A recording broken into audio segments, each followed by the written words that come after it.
Hello and welcome to Candid Conversation. Our guest this week is the Chairman and Managing Director of Air India, Ashwani Lohani. It's been nearly 10 months since he assumed charge as the CMD of Air India, and today we are going to speak to him about the progress made by Air India as far as its turnaround plans are concerned and his vision for Air India in the wake of the National Civil Aviation Policy that was recently announced by the government and government's decision to further open up the civil aviation sector. Welcome, Mr. Lohani, to Candid Conversation. The government has very recently decided to relax FDI norms further in the civil aviation sector. How do you think this will impact Air India? In the long run, maybe. I don't foresee any immediate negative impact as such.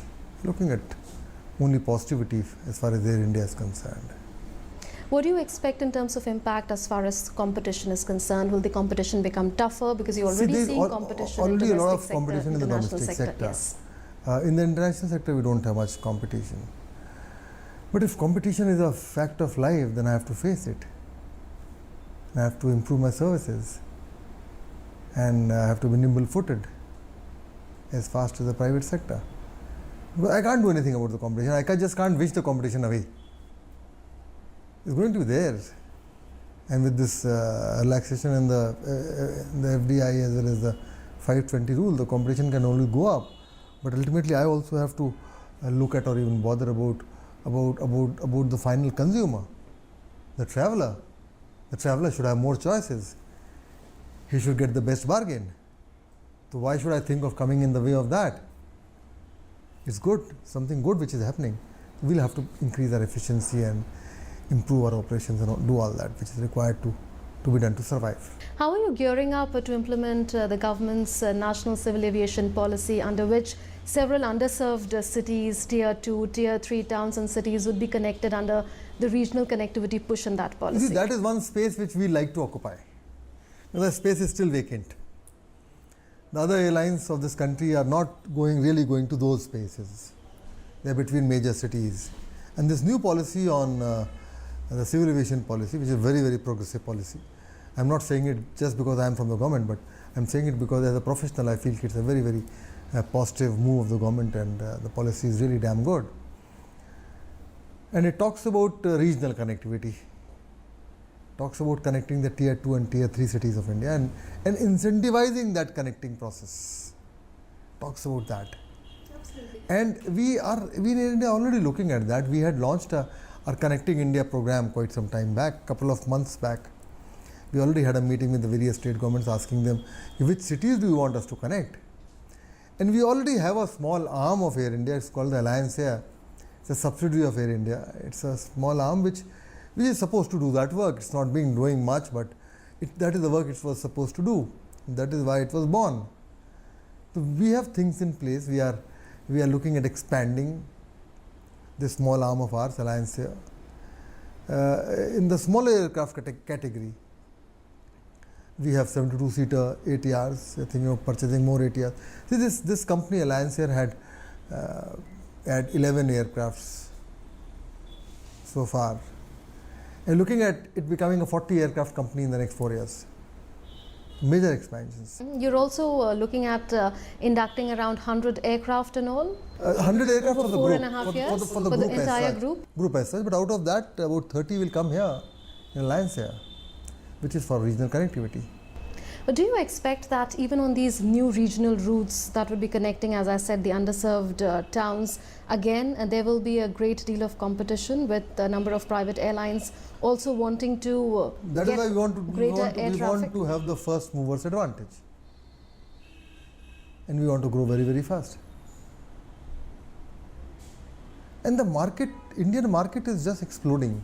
The Indian middle class is just exploding, and the people who fly is just exploding. It's 20% growth year on year. It's a massive growth. So 20% growth is the annual growth you're telling us of the air traffic.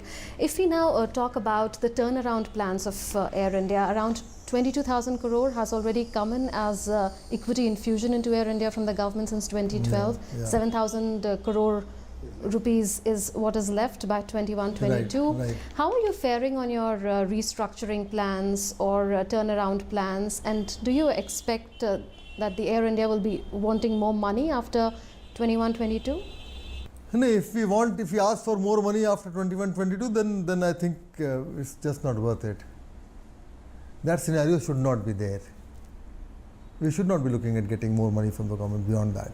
But practically, do you think there will be a self-sustaining mechanism financially? See, we are able to, in the year 15-16, we have almost been able to meet the costs, meet the basic cost of operations. That means our revenues have been marginally higher than the basic cost of operations. And that is what our business is all about. I have to increase that gap. This year we are looking at 600-700 crores of operating profit. That will be a huge jump from what you managed, 6 crore to 8 crore in the last fiscal. If we were a normal company and we are not having the kind of debt burden which we have right now, then we would be as good as the other airlines of this country or other airlines of this world. It's a huge debt burden of around 50,000 crore rupees. We have a huge debt burden of 50,000 crores. This debt servicing cost alone is around 4,000 crores. That's annual. Annual. When I say we have broken even or we will be breaking even operationally, it means that gap still remains, that 4,000 crores. And I have to find funds for meeting that cost. That is a burden on our heads. And that is a burden for which the airline is not responsible. I'd like to make it very, very clear. It's not the airline's folly which has created this. Who and what then do you hold responsible for the financial mess in the national carrier? We merged Air India with Indian Airlines. They are two separate companies with two separate cultures. One was a Videshi culture, second was a Desi culture. And we tried to merge these two organizations without any objective in mind. The merger for merger's sake is just not on. And even if you decide to merge, even if you were going to merge, see, any merger entails a lot of decision making, a lot of hard decision making. It entails that. It needs a lot of leadership at the same time. Needs a lot of leadership. Needs a lot of administrative leadership. I'm not talking about political leadership. It needs a lot of administrative leadership. A lot of decision making. If you don't do that, then you create a mess. And that is what we had. We have it. We still have to a large extent at Air India. So it's merger a mess created by the merger. Is primarily responsible, you are saying, for the financial I'm coming to that. mess. See, no, you merged two profit-making organizations. You look at 2006-07, from 2005-06, both the organizations were in profits, and 2006-07, the losses were 600 and something crores. Then the losses went up to 1,200 crores. Then they jumped up to 7,500 crores. The next couple of, it's just an offshoot of merger. The organizations were doing all right, doing satisfactorily. They're not making heavy profit, but they were not into losses. Then when we started having this loss, how do you survive when you have losses? You took a working capital loan from the banks. So we piled up 28,000 crores working capital loan. And while the organization was going through these pangs of merger, we decided to buy planes. Now, In 2005, 2006. They decided to, and buying planes is a capital investment, which in any company the owner has to do. The owner's job to provide for capital investment. If Indian Railways, they want to start a new line somewhere, the government of India provides the funds for that, and they charge some 4% on that. So this was for the government to provide the money for buying the planes at that point of time. But the government decided that a company will take a loan and then buy planes. So we took a loan of God knows how much, 50,000 crores or something. So we got about 22,000 crores of capital related loans on our head. It totals up to 50,000 crores. So this 50,000 crores has accumulated because of legacy issues. It's not for which the company or its employee is responsible. So now, given the kind of financial situation Air India is in currently in the last fiscal, 6 to 8 crore rupees is the kind of operating profit that you've made. The results are yet to be announced, but okay, that we hope it's yet to be announced officially, but that's the estimate for the last fiscal. Yeah. When do you expect the company to have a net profit, and what is the operating ratio that you're looking at in the near term? See, net profit in legal terms, it means कि I wipe out all my accumulated losses. Then only the company can come into net profits. That is impossible. Okay. 28,000 crores is if our accumulated losses is about 30,000 crores, it will take decades to years to wipe that off. Because in airline business, if you see even the airlines who are declaring profits, it's in hundreds of crores only profits. It's a very, very competitive business, very tough business. The margins are very, very low. Profit margin is very low. It's not like any other service industry. You go to the hospitality sector, the hotels, the profit margin in the hotel is about 40%. What we'll have is about 5%. Like this year, if I look at what I'm going to do this year, if I make a profit of 700-800 crores on a total revenue of 20,000 crores, 21,000 crores, it's about less than 4%, 3%. The margins are very low. So wiping out the accumulated losses, there is a very, very tall order. What we can aim for right now is to become profitable on a year-to-year basis. That means if I am able to take care of the debt servicing, 4,000 crore rupees annually. If I am able to take care of debt servicing, that is a very major step. And that is what we are looking at in the next 3 years. If not the entire debt servicing of 4,000 crores, but otherwise at least the cash part of it, that is 2,300 crores is the cash part of that. As far as operating ratio is concerned, when do you expect it to be under 100? Operating ratio is at 100 right now for last year. Is it at 100? It is at 100. And this year it should be slightly around, hovering around 95, 96, 16, 17. Okay. 17, 18 it should be around 90. I'm not looking beyond that. All right. So you've told us about the reasons why you think Air India currently is in financial mess. Time for us to take a short break on Candid Conversation. We are in conversation today with the CMD of Air India, Ashwani Lohani. We'll be back in a bit. Stay tuned.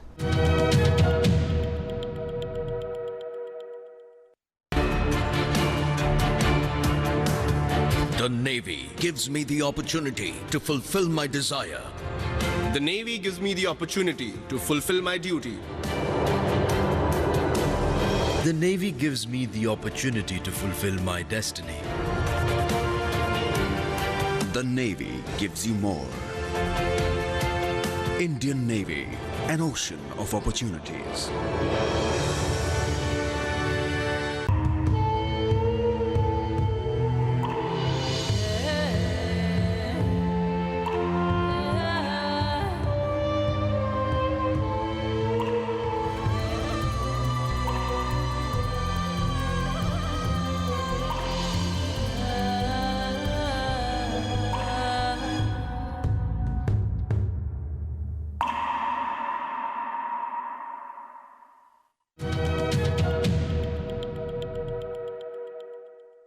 Welcome back. You're watching Candid Conversation. Our guest this week is the Chairman and Managing Director of Air India, Ashwani Lohani. Mr. Lohani, as per data that was available to us till October, 28% of the seats are going empty or vacant on a daily basis in Air India, and 5% of the flights alone are able to fully recover the operational costs. As per data till December, there are 2 international routes that are profitable for Air India and 6 domestic routes that are profitable for Air India. How do you plan to expand your share in the domestic market, which as per the April figures is as low as just 15%? Yeah, I think it's 16 or 17%, but that is immaterial. It's 1/6 of the market as far as domestic sector is concerned. Internationally, yes, we are the bigger of the two. And see, we are looking at consolidation as well as expansion. By consolidation, I mean running the organization well and handling its resources well, and running more flights out of the existing planes, introducing more flights out of the existing plane. Have you added flights? That is what we have been doing. We added the San Francisco flight, Delhi-San Francisco. Then we added the Delhi-Vienna flight. Ahmedabad, London as well? Then we have just announced Ahmedabad, London, 15th of August is going to start. Ahmedabad, London, EWR. And then a lot of domestic flights also we have introduced with the same planes, same stock of planes. That means we are able to fly our planes more. But that is about all right now with this Ahmedabad-London it a Blue Hour flight. I think we'll be reaching our limit. Then we have to get more planes to fly more. As far as occupancy is concerned, you are right. You are absolutely right that we have 1 out of every 4 seats is going vacant. Our occupancy about 75-76% overall network occupancy, and this can go up. This can go up to 85, from 75% to 85%. That is what we are looking at. Easier said than done. That means we'll have to capture a bigger share of the market through better services and through better pricing, through better marketing. All that which is required to make a business tick, all that will require to be done. But that is what we have our eyes at, because we know that every percentage of occupancy gives about 200 crores. 1% means 200 crores. 5% means 1,000 crores. We'll have to go there. That is one. Then see, if I look at the last month, I look at the month of May, and I look at May of the last year. The yields have gone down by 12%. By yield, I mean the average price of a ticket has gone down by 12%. That is because ATF prices have fallen, fuel prices have fallen. But isn't there a rebound now in oil prices, and isn't that proving another constraint as far as financial parameters of Air India are concerned? Yeah, definitely, yes. See, the fuel prices fell last year, but that also resulted in our ticket prices falling because there was heavy competition. Price wars were on. So we did not get the full benefit of the fuel prices falling. We got only 50% benefit of that. Now oil because prices are rising. 50% we lost because of yields falling. Now if I see May of this year with May of last year, the yields have gone down by 12%. The number of planes have remained the same. The yields have gone down by 12%, but we have maintained the revenues. That is, by flying more and selling more, we are able to maintain the revenue at last year's level. And that is a very big achievement. That is what we plan to do this year, and also increase the revenues through other sources also. We are looking at various other sources of revenue. And then we are looking at expansion. The expansion is a long drawn out exercise. We have made a 4-year plan for expansion.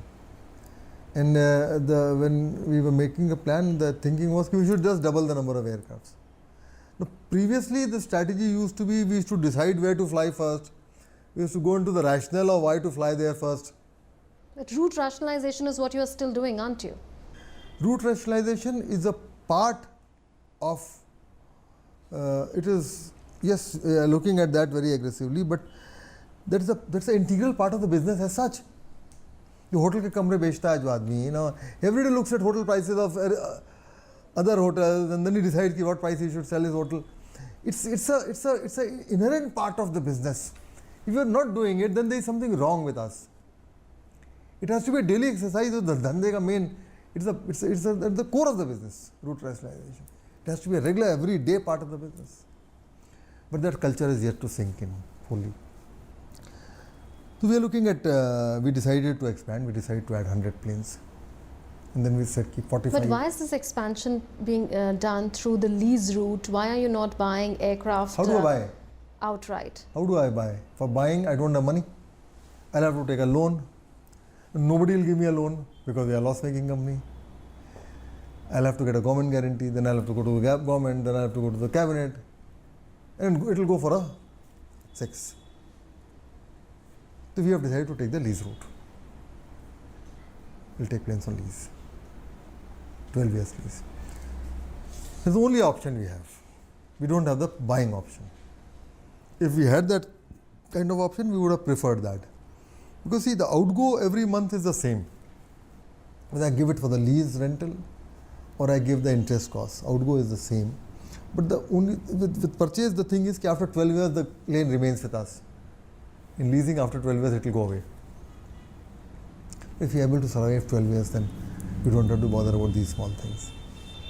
The global standard as far as the aircraft staff ratio is concerned is 1:100. How are you faring as far as that ratio is It's not concerned? exactly. See, I did a comparison with the other carrier in India which also flies international.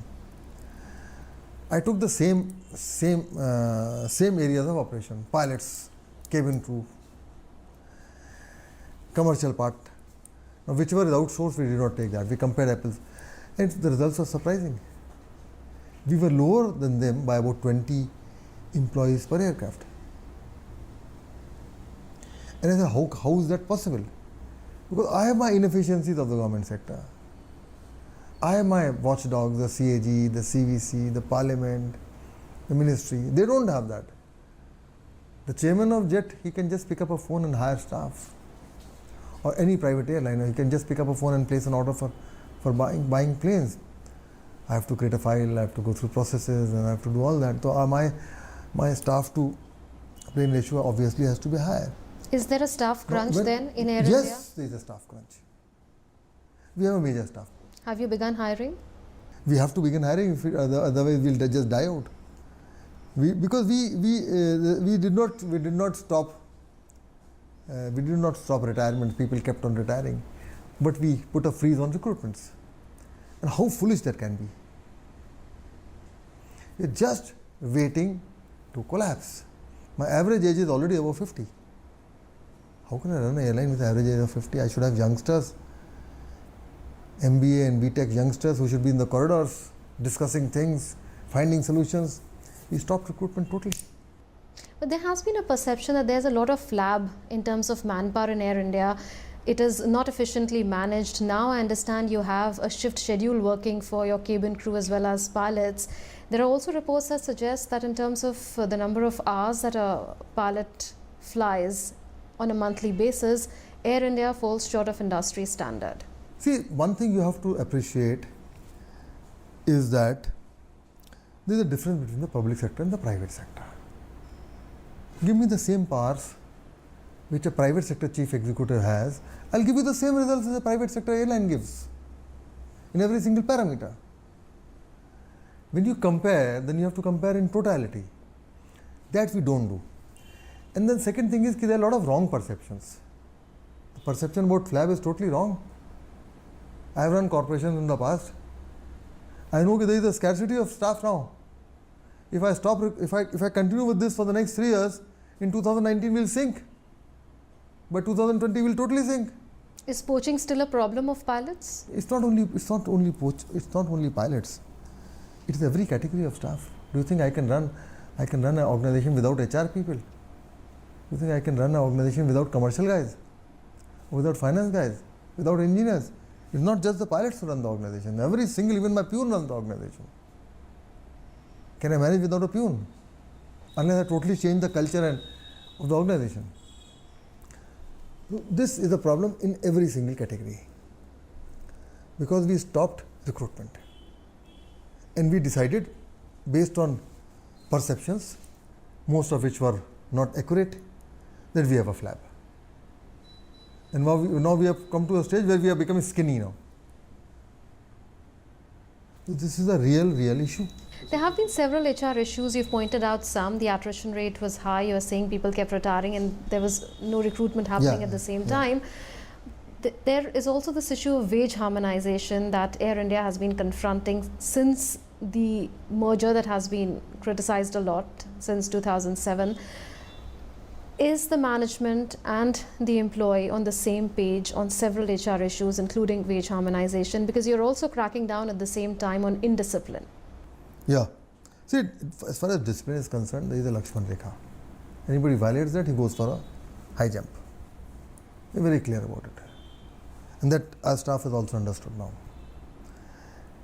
As far as wage harmonization is concerned, it's a very difficult thing. It's a very simple word. It looks like harmonizing, but it's a very difficult call because the entire The entire cultures were different between the two organizations.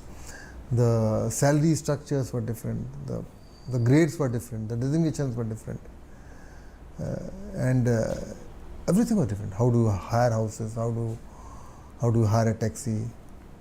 But we don't hear of strikes now by pilots. Is it because they've been removed from the workmen category? No, it's not because of that. It's because we have told them that we'll do our best to resolve issues. I think it's also because they have some faith in the management now. And we are not ivory tower management at all. I must have visited Indira Gandhi International Airport at least 40-50 times or even more in the last 8-9 months. Inspections.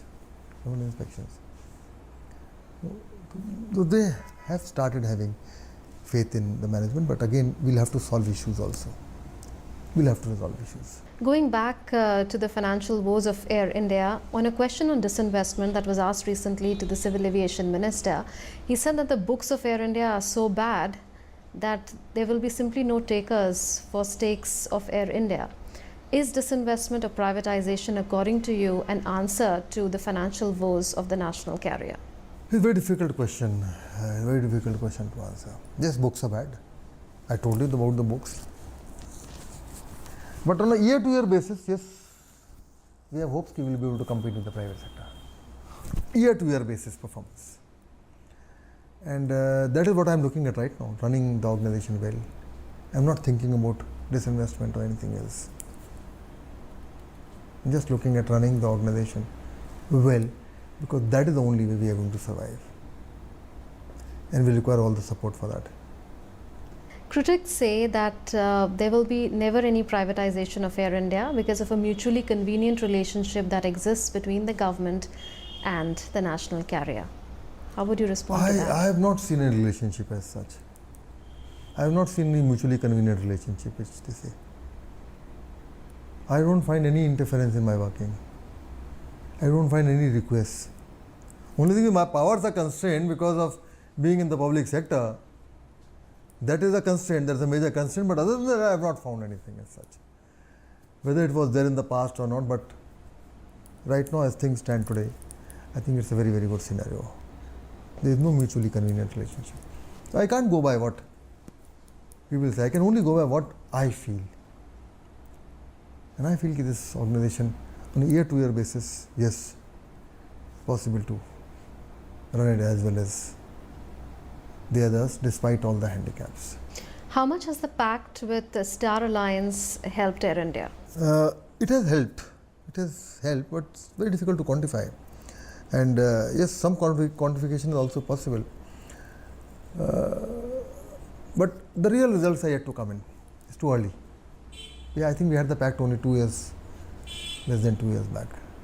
So it will take time. My last question to you, what are the major challenges or the one main challenge that you see in front of you as you seek to complete the turnaround of Air India? The biggest challenge is, see, for any organization, when I was the chairman of ITDC, I made a statement. I said, there is nothing hoteliering about running ITDC. And similarly with other organizations, like nothing railways about turning around railways. Similarly, there is nothing aviation about turning around Air India. It is just running organization as organization should be, providing it the right kind of leadership, providing it the right kind of vision, a growth plan, and HR. If my team of 25,000 men is happy and is charged up, and it has a lot of trust in the management, there is nothing which can't be done. Everything is possible. On that note, I thank you, Mr. Lohani, for speaking to us on Candid Conversation. It was indeed a candid conversation.